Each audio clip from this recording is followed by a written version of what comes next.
इसी के लोकसभा के पहले तीसरी पार्टी बना ले।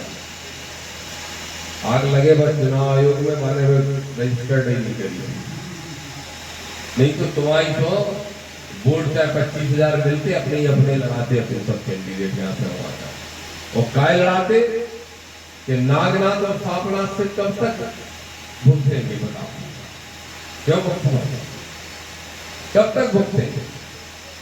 एक बात जो बहुत महत्वपूर्ण डॉक्टर साहब ने कही कि आदरणीय बरिया जी के साथ तो वो लोग हैं जो अपना विरोध करते आए और आज भी विरोध की भावना रखते हैं, लेकिन अगर किसी को सांसद बनना है, 8 विधानसभाओं का क्षेत्र होता है, तो उसको निकलना तो पड़ेगा चंगू मंगू चमचो फमचो से बाहर, और नहीं निकल पाएंगे तो नुकसान खाएंगे।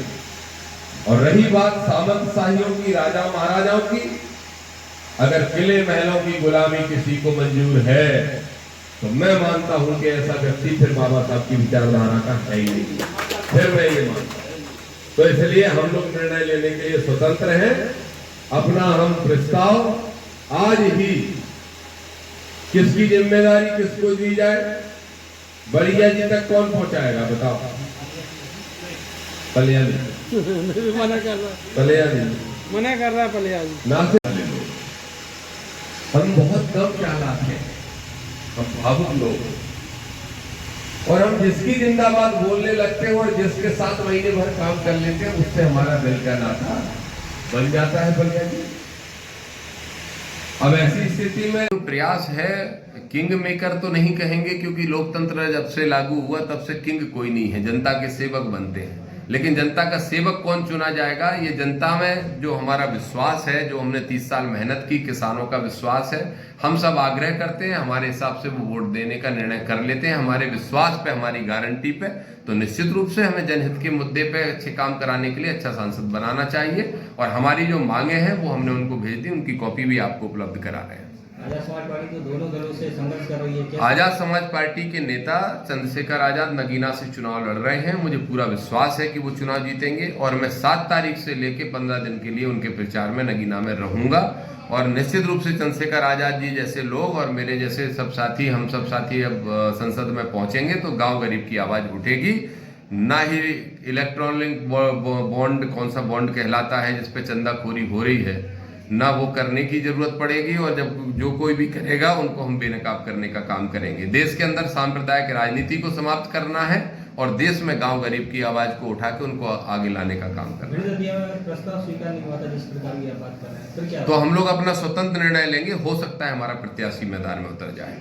ना सिर्फ भिंड दतिया के लिए, गुना के लिए भी ये बात मैं कह रहा हूं, और ग्वालियर के लिए भी कह रहा हूं। कम से कम 3 लोकसभा, और निवाड़ी के लोग भी आए हैं, टीकमगढ़ के लोग भी आए हैं, वो भी मांग कर रहे हैं कि आप अपना प्रत्याशी उतारिए, आपके प्रत्याशी वहां के प्रत्याशियों से ज्यादा मजबूत रहेंगे।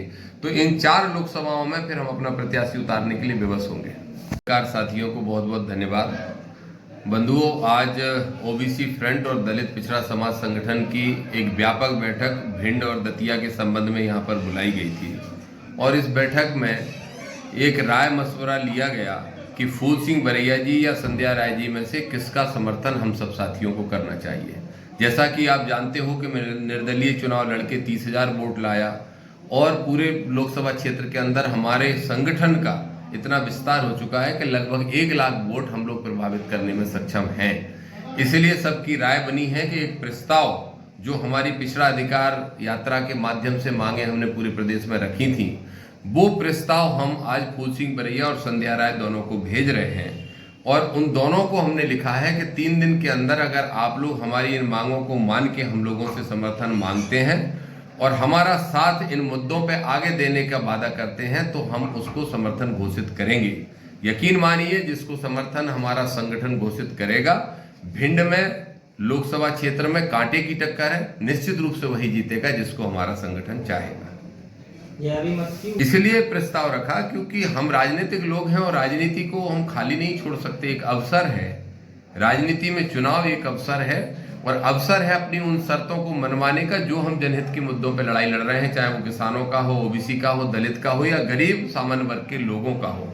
उन मुद्दों की लड़ाई अगर कोई सांसद बने, हमारे वोट से बने, हमारी मांगों को स्वीकार करते हुए बनेगा तो फिर 5 साल हम जनहित के काम उससे करवा सकेंगे। इसलिए आज सैकड़ों की संख्या में भिंड जिले के लोग भी आए, दतिया जिले के आए, शिवपुरी और गुना के लोग भी आए हैं, अशोकनगर के लोग भी आए हैं और निश्चित रूप से ग्वालियर के संबंध में भी चर्चा हुई है। चूंकि ग्वालियर में अभी कांग्रेस का प्रत्याशी घोषित नहीं हुआ, इसलिए अभी वहां का निर्णय नहीं लिया गया, लेकिन भाजपा प्रत्याशी जो वहां भारत सिंह कुशवाहा है उनको भी प्रस्ताव भेजा जा रहा है।